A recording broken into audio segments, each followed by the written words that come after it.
Assalamualaikum warahmatullahi wabarakatuh. Perkenalkan, nama saya Putri Indah Azhara dengan NIM 210300066. Pada kesempatan kali ini saya akan mempresentasikan materi tentang daerah integral dan field. Presentasi ini saya buat untuk memenuhi tugas mata kuliah struktur aljabar dengan dosen pengampu Bapak Hendra Syarifuddin MSI. Materi pertama yang akan kita bahas yaitu mengenai daerah integral. Daerah integral dapat didefinisikan sebagai suatu ring komutatif R yang memiliki elemen satuan namun tidak memiliki pembagi nol.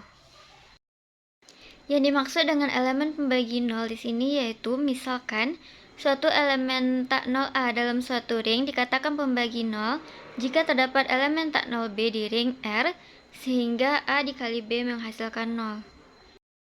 Contohnya yaitu Z6 dengan operasi binar adalah suatu ring, di mana elemen dari Z6 ini yaitu adalah 0, 1, 2, 3, 4, 5, dan 6.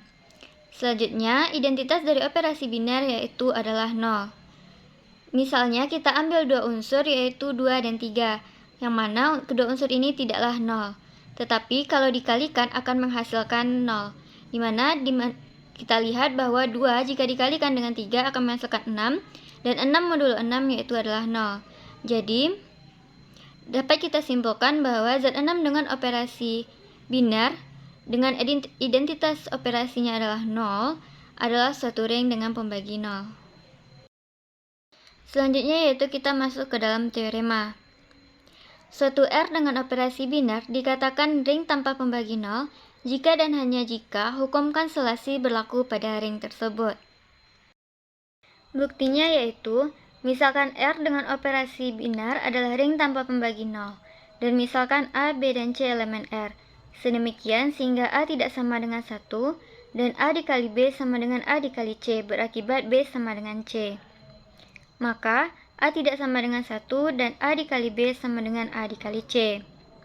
A tidak sama dengan 1, dan A dikali B dikali A dikali C diinverskan sama dengan 1. A tidak sama dengan 1 dan A dikali B dikali A dikali C inverse sama dengan 1.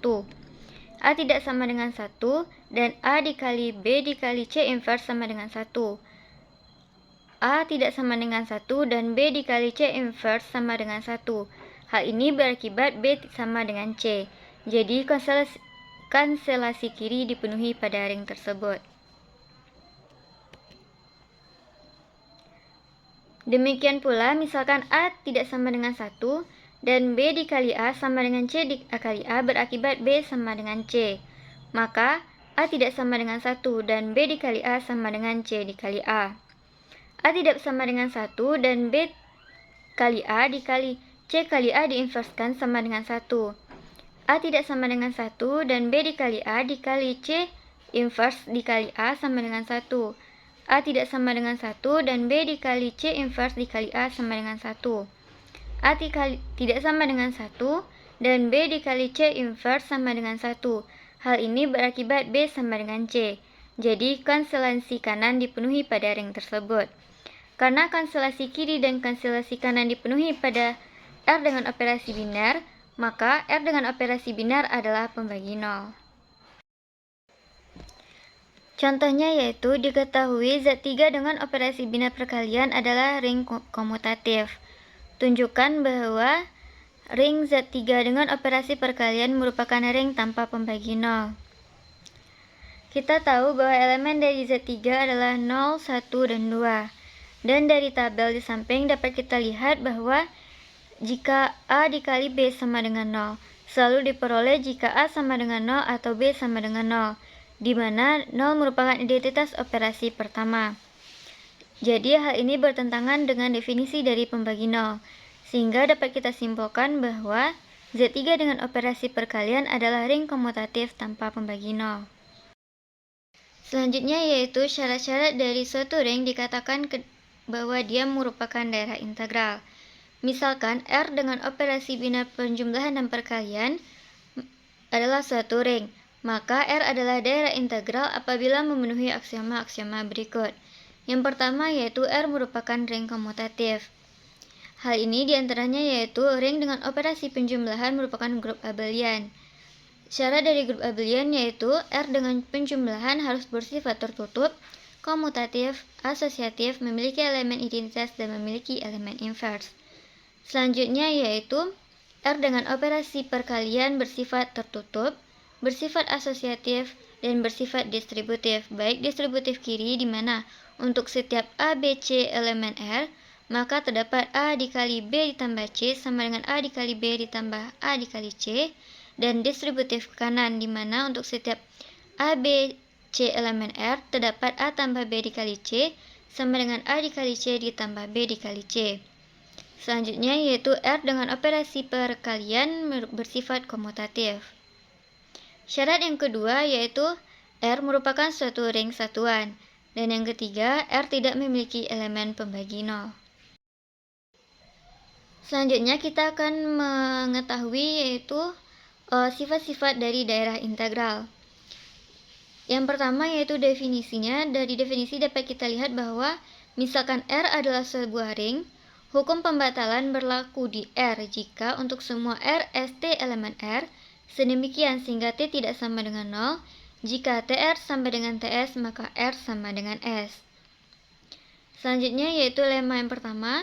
Sebuah ring yang bukan merupakan himpunan kosong adalah sebuah domain integral jika dan hanya jika hukum pembatalan berlaku di R.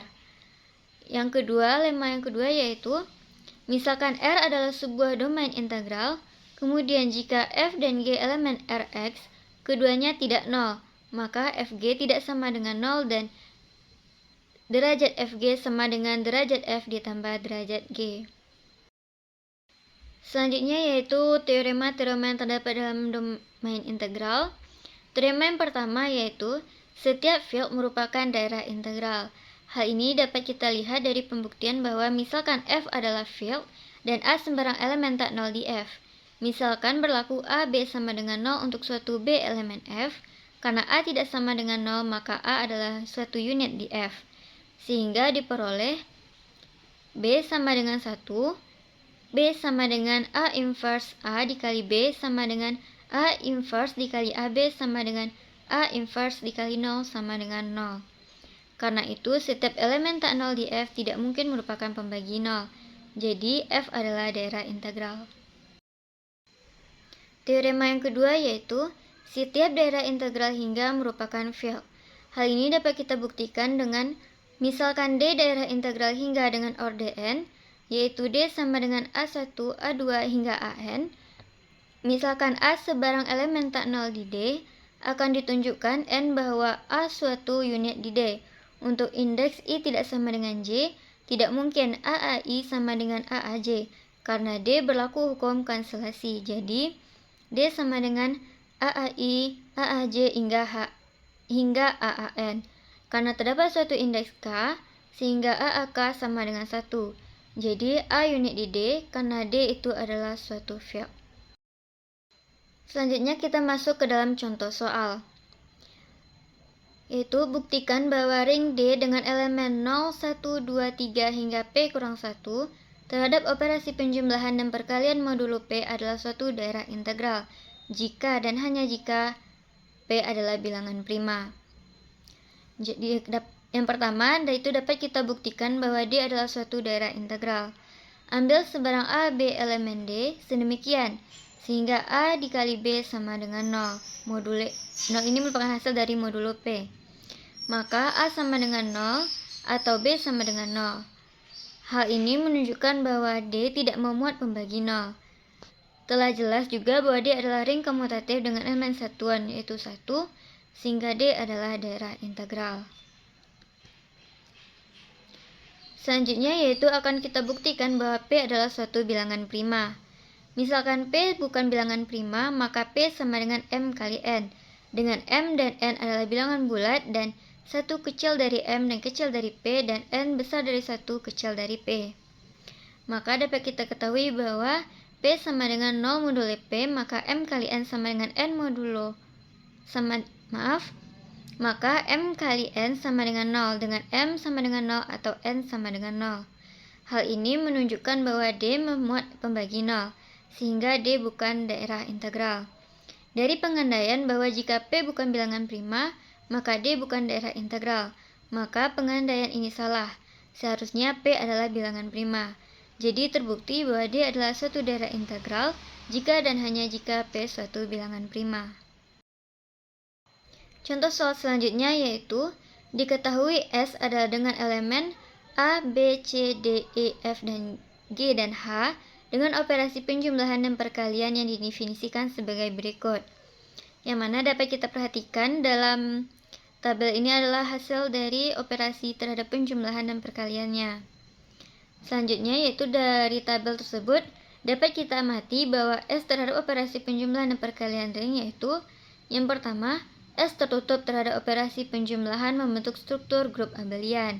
Yang kedua, B tertutup terhadap operasi perkalian. Hal ini dapat dilihat pada hasil operasi perkalian pada tabel. Yang selanjutnya yaitu S berlaku sifat asosiatif terhadap operasi perkalian. Dan juga pada S berlaku sifat distributif operasi perkalian terhadap operasi perkalian. Hal ini juga dapat diamati pada tabel. Selanjutnya akan kita selidiki apakah S merupakan daerah integral. Perhatikan tabel hasil operasi perkalian di atas. Setiap elemen pada tabel simetris terhadap diagonal utama. Hal ini menunjukkan bahwa S bersifat komutatif terhadap perkalian. Dapat kita temukan elemen satuan terhadap operasi perkalian pada S, yaitu elemen B, karena untuk setiap X elemen S, B dikali dengan X menghasilkan X. Selanjutnya yaitu pada tabel hasil operasi perkalian juga dapat kita amati bahwa S tidak memiliki elemen pembagi 0, di mana elemen 0 pada S adalah A. Dalam tabel tidak kita temukan adanya X dikali Y menghasilkan A, dengan X tidak sama dengan A dan Y tidak sama dengan A. Sehingga dapat disimpulkan bahwa S adalah daerah integral. Selanjutnya kita masuk ke dalam materi yang kedua yaitu field atau lapangan. Yang pertama, kita akan membahas definisi dari field terlebih dahulu. Berdasarkan definisinya, field adalah suatu ring yang unsur-unsur bukan nolnya membentuk grup komutatif abelian terhadap perkalian. Atau dengan kata lain, suatu field adalah ring komutatif yang mempunyai unsur balikan atau inverse terhadap perkalian. Selanjutnya yaitu definisi berikutnya yaitu misalkan R ring dalam elemen satuan dan A elemen R. Elemen A dikatakan unit di R jika terdapat B elemen R, sehingga A dikali B sama dengan B dikali A sama dengan 1, di mana B disebut juga dengan inverse dari A terhadap perkalian. Himpunan semua unit dalam ring yang mempunyai elemen satuan membentuk suatu grup terhadap operasi perkaliannya.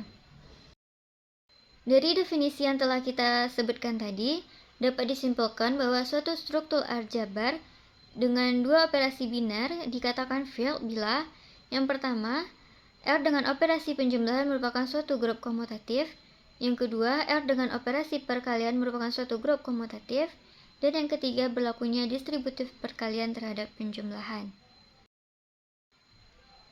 Selanjutnya yaitu kita akan membahas sifat-sifat field. Suatu field R dengan operasi penjumlahan dan perkalian adalah suatu himpunan tak kosong R dengan operasi biner penjumlahan dan perkalian pada R memenuhi aksioma-aksioma berikut. Yang pertama yaitu R terhadap penjumlahan. R terhadap penjumlahan bersifat tertutup untuk setiap A B elemen R, maka A tambah B juga elemen R. Bersifat asosiatif yaitu untuk setiap A, B, dan C elemen R, maka A tambah B ditambah C sama dengan A ditambah B ditambah C. Selanjutnya yaitu mempunyai unsur kesatuan. Maksudnya yaitu adanya elemen identitas alfa sehingga A ditambah alfa sama dengan alfa ditambah A sama dengan A. Yang selanjutnya yaitu mempunyai inverse. Untuk setiap A elemen R terdapat B elemen R sedemikian sehingga A ditambah B sama dengan B ditambah A sama dengan alfa. Selanjutnya bersifat komutatif. Untuk setiap A, B elemen R maka A tambah B sama dengan B tambah A. Sifat yang kedua yaitu R tanpa 0 terhadap perkalian. Yang harus memenuhi yang pertama yaitu bersifat tertutup. Untuk setiap A, B elemen R, maka A kali B merupakan elemen R. Yang kedua itu bersifat asosiatif. Untuk setiap A, B, C elemen R, maka A dikali B dikali C sama dengan A dikali B dikali C. Yang ketiga yaitu mempunyai unsur kesatuan, yaitu adanya elemen identitas beta sehingga A dikali beta sama dengan beta dikali A sama dengan A. Selanjutnya yaitu mempunyai inverse. Untuk setiap A elemen R bukan himpunan 0, terdapat B sehingga A dikali B sama dengan B dikali A menghasilkan beta. Selanjutnya yaitu juga bersifat komutatif. Untuk setiap A B elemen R, maka A dikali B sama dengan B dikali A. Sifatnya yang ketiga yaitu adalah distributif perkalian terhadap penjumlahan. Untuk setiap A, B, C elemen R memenuhi, yang pertama itu distributif kiri. Untuk setiap A, B, C elemen R memenuhi A dikali B ditambah C sama dengan A dikali B ditambah A dikali C. Yang kedua itu distributif kanan. Untuk setiap A, B, C elemen R memenuhi A tambah B dikali C sama dengan A dikali C ditambah B dikali C. Maka R bersifat distributif perkalian terhadap penjumlahan. Selanjutnya kita masuk ke dalam contoh soal. Yang pertama yaitu diketahui P adalah bilangan genap dan ganjil, adalah suatu ring komutatif. Akan ditunjukkan apakah ring komutatif tersebut adalah field. Yaitu penyelesaiannya yang pertama kita ketahui bahwa P merupakan elemen bilangan genap dan ganjil, adalah suatu ring komutatif. Syarat dari field adalah ring komutatif mempunyai unsur balikan atau inverse terhadap perkalian. Dengan kata lain, untuk setiap A elemen P terdapat A inverse elemen P. Sedemikian, sehingga A dikali A inverse sama dengan A inverse dikali A sama dengan E. Kita telah ketahui bahwa identitas dari P adalah E, yaitu merupakan bilangan ganjil. Ambil sembarang nilai dari P, misalkan genap elemen P. Pilih ganjil elemen P sehingga genap dikali ganjil sama dengan genap. Itu tidak sama dengan E. Ambil sembarang nilai dari P, misalkan genap elemen P, pilih genap elemen P sehingga genap dikali genap sama dengan genap. Juga bukan merupakan elemen identitas. Maka P tidak ada unsur balikan atau inverse. Jadi dapat disimpulkan bahwa P dengan elemen genap dan ganjil bukan merupakan field. Contoh soal yang kedua yaitu, untuk suatu himpunan bilangan kompleks C, tunjukkan bahwa C dengan operasi biner penjumlahan dan perkalian adalah suatu field.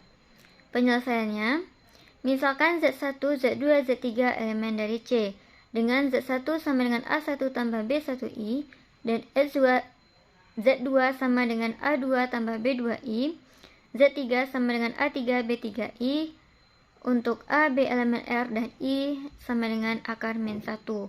Maka, akan kita lihat yang pertama yaitu C terhadap operasi penjumlahan bersifat komutatif. Yang pertama yaitu kita misalkan Z1 ditambah Z2 sama dengan A1 ditambah B1I ditambah A2 ditambah B2I. Maka, ini dapat kita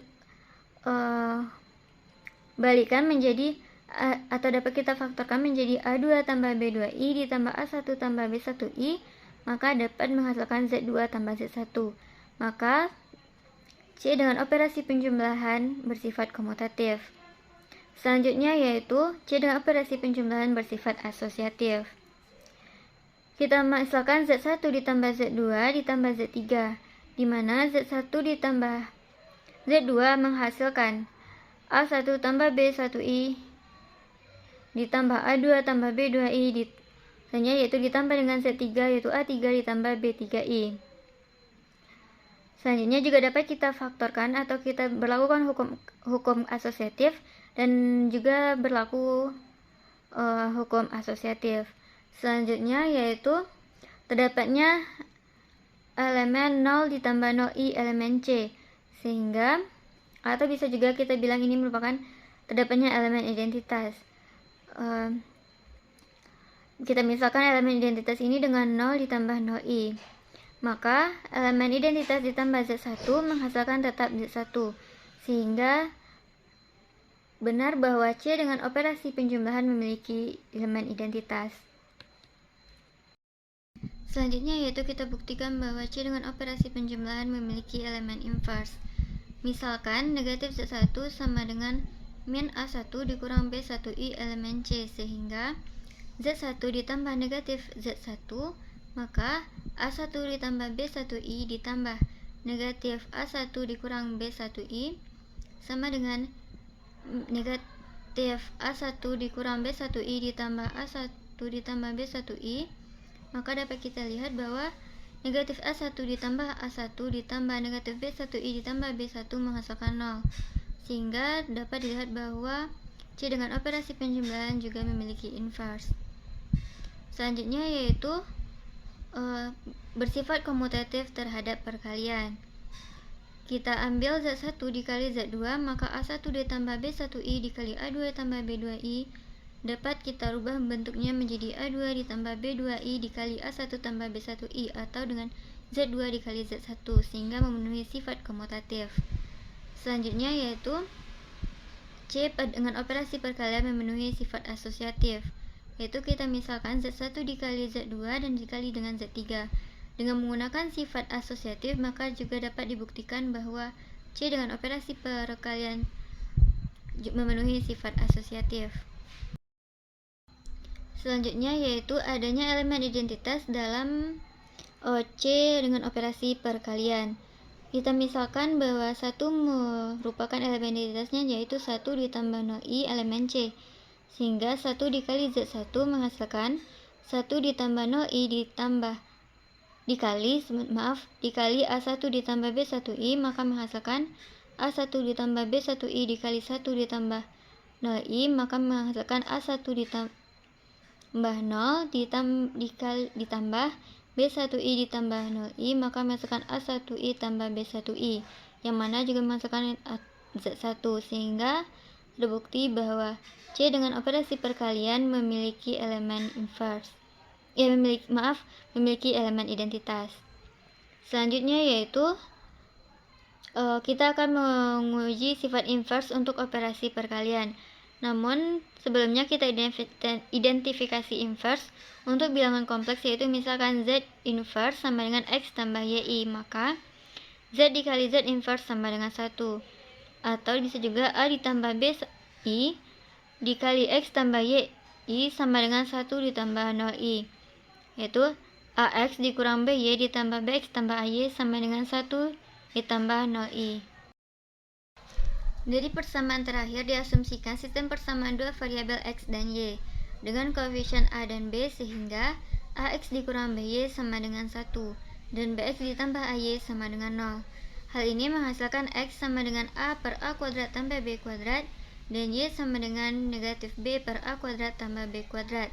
Dengan demikian didapatkan bahwa Z inverse sama dengan A dikurang A kuadrat Z inverse sama dengan A per A kuadrat ditambah B kuadrat dikurang B per A kuadrat tambah B kuadrat I.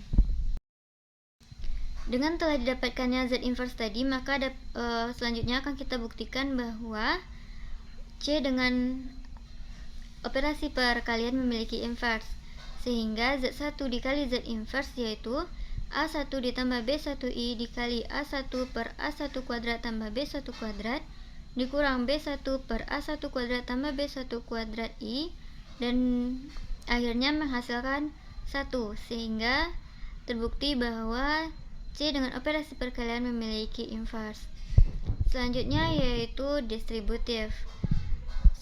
Dapat kita lihat bahwa untuk sifat distributif ini Z1 dikali Z2 ditambah Z3 sama dengan A1 tambah B1I dikali A2 tambah B2I ditambah A3 tambah B3I, maka dapat kita faktorkan menjadi A1 tambah B1I dikali A2 tambah B2I tambah A1 tambah B1I dikali A3 tambah B3I. Hal ini sama dengan Z1 dikali Z2 ditambah Z1 dikali Z3. Hal ini juga membuktikan bahwa C dengan operasi perkalian memenuhi sifat distributif. Karena himpunan bilangan kompleks C memenuhi semua syarat-syarat atau sifat-sifat yang berlaku pada suatu field, maka C dengan operasi penjumlahan dan perkalian merupakan field. Contoh soal selanjutnya yaitu tunjukkan bahwa ring dengan operasi penjumlahan dan perkalian modulo 7 dengan elemen R-nya yaitu 0, 1, 2, 3, 4, 5, dan 6 membentuk ring pembagi. Apakah R juga dapat disebut lapangan atau field? Suatu ring R disebut sebagai ring pembagi jika R dengan operasi penjumlahan merupakan grup abelian, dan juga R bukan elemen 0 dengan operasi perkalian merupakan grup dan berlaku sifat distributif. Untuk menunjukkannya, gunakan tabel Cayley yang menyatakan hasil pengoperasian dari dua elemen R dengan operasi penjumlahan bilangan bulat modulo 7 dan operasi perkalian bilangan bulat modulo 7 tanpa 0 berikut. Ini tabel Cayley untuk operasi penjumlahan dan perkalian modulo 7. Jelas dari tabel tersebut, R dengan operasi penjumlahan modulo 7 merupakan grup abelian. Sedangkan jika kita meninjau tabel Cayley untuk perkalian bilangan bulat modulo 7 tanpa 0, berlaku sifat tertutup, asosiatif, dan ada identitasnya yaitu 1. Dan setiap elemennya memiliki inverse. Inverse dari 2 adalah 4, inverse dari 3 adalah 5, dan inverse dari 6 adalah 6. Selain itu, sifat distributif perkalian modulo 7 terhadap penjumlahan modulo 7 juga berlaku. Dapat menggunakan bantuan tabel Cayley dalam menunjukkannya, yaitu untuk setiap A, B, dan C elemen R, berlaku A dikali B ditambah C sama dengan A dikali B ditambah A dikali C. Dengan demikian, R merupakan ring pembagi. Selanjutnya, untuk menjawab apakah R merupakan lapangan atau bukan, kita harus mengingat kembali definisi lapangan atau field, yaitu sebagai berikut. R adalah lapangan atau field jika dan hanya jika R adalah ring pembagi yang komutatif. Dapat juga diartikan bahwa R lapangan jika R ring, dan R bukan 0 pada operasi perkalian grup abelian. Anda hanya perlu meninjau tabel hasil perkalian modulo 7 di atas. Tampak bahwa untuk setiap dua elemen R, berlaku sifat komutatif terhadap operasi perkalian modulo 7. Jadi dapat dikatakan bahwa R adalah lapangan. Contoh soal berikutnya yaitu, misalkan F dengan elemen 0, 2, 4, 6, dan 8. Pada F didefinisikan operasi penjumlahan dan perkalian bilangan bulat modulo N. Bilangan asli N terkecil sehingga F membentuk lapangan adalah, penjelasannya yaitu, jelas bahwa N tidak mungkin bilangan ganjil karena mengakibatkan tidak terpenuhinya sifat tertutup pada operasi penjumlahan modulo N di F yang semua elemennya bilangan genap. Jika nilai N sendiri diambil sebagai 2, 4, 6, dan 8, maka tidak akan ditemukan adanya identitas atau unity, baik penjumlahan maupun perkalian modulonya, sebab hasil pengoperasiannya tidak memuat salah satu atau lebih elemen F. Jadi, nilai N yang paling kecil agar F membentuk lapangan adalah N sama dengan 10. Untuk membuktikannya, dapat menggunakan bantuan tabel Cayley. Tabel Cayley ini menunjukkan bahwa untuk F dengan operasi penjumlahan dan perkalian modulo 10 membentuk lapangan. Kita dapat lihat bahwa untuk operasi penjumlahan dan operasi perkalian dengan modulo 10, maka hasilnya tetap ada di F dan bersifat tertutup. Baiklah, sekian materi dari saya. Saya mohon maaf jika terdapat kesalahan, dan juga saya mengucapkan banyak terima kasih atas kesempatan ini. Assalamualaikum warahmatullahi wabarakatuh.